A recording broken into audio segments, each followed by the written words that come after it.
What's going on at this point? No lo sé.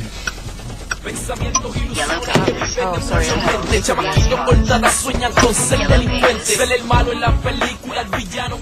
appears as though we are lost in downtown by the airport. Pastor Warnick just took a risky move and exited the car in a dangerous looking neighborhood. So we're going to pray for his safety, lock our doors, and stay here. We got to the airport, we got the cars, and we're on our way for the 3-hour drive through the island of Puerto Rico.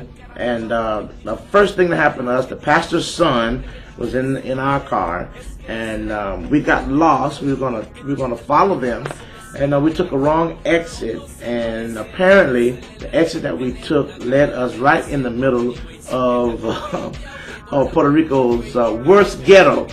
And the pastor's son, when he saw us getting ready to pull into the entrance of that project and neighborhood, he was like, "Stop!" I mean, you could tell this was a horrible neighborhood. So we had to pull over in that neighborhood and wait for the guest pastor to come. And guess who was the one outside of his car, just chilling, you know, like we were in Beverly Hills? Pastor Warnick.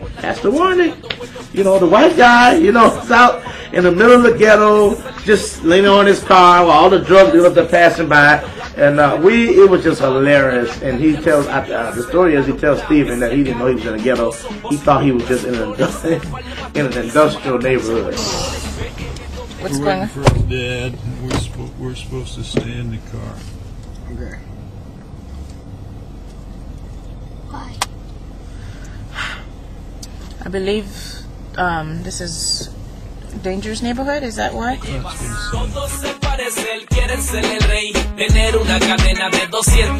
Pastor Warnick is just very bold, very, very bold. Has no fear whatsoever. What they're not saying is, I worked in New Jersey in the ghetto in Elizabeth and Linden, and so to me an industrial area looks just like a ghetto. I think that's the part that's being omitted.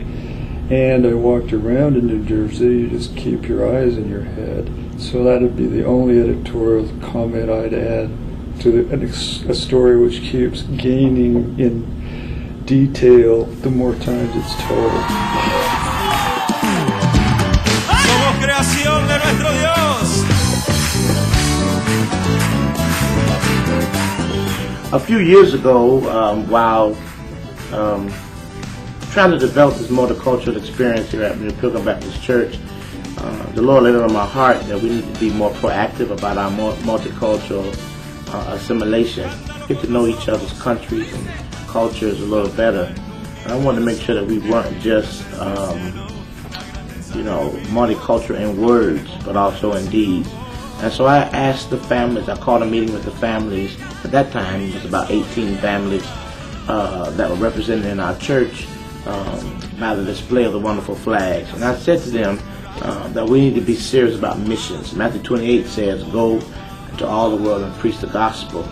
baptizing them in the name of the Father, the Son, and the Holy Spirit, teaching them to observe all things, and lo, I'm with you always until the end of the world. And so we made a decision that we were going to ask each family that's represented by the flag to find and locate a mission in their native country, to which our church, our ministry, New Pilgrim Baptist Church, could be a support in their homeland.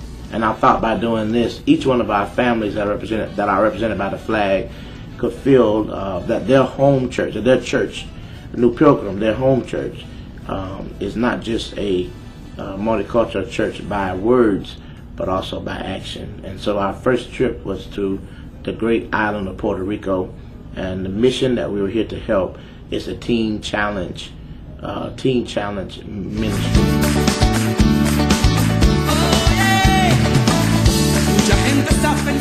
How long is the typical program? Normally it's 18 months. 18 months, okay. And it should be, it's divided in 6 months. Every three phases of 6 months. So first 6 months, that's evaluation, and then What about aftercare after they get out? Do they have a place to? Well, in the last 6 months, we try to coordinate plan de salida, an exit plan, okay. So that way, what I'm doing right now is I'm trying to get them to study first in those last 6 months. Start them out in some type of studies. We have here right now, we had 3 that would take in, they would, Arte Culinaria, that's chef, be a chef. So you have a trade, some work. Yes, because we have a couple of institutes around here, and what I do is take them, and if they qualify through the DOG, we put them to work there, to study there. I mean. And after that, we also help them to restore their relationship with either family or father, mother, or wife, and so that when they leave, they have everything in order. That's the idea. We had one that came out of here in, I think it was in like January, and in February he was dead. Oh my God.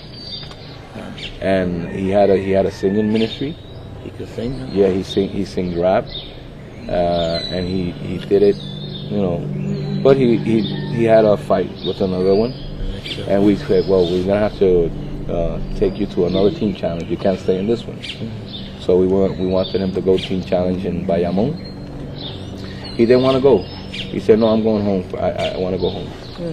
So we had to let him go, and he started to go to church, and like for weeks, and after that he went back to the same thing, and he got killed. Did you do his funeral?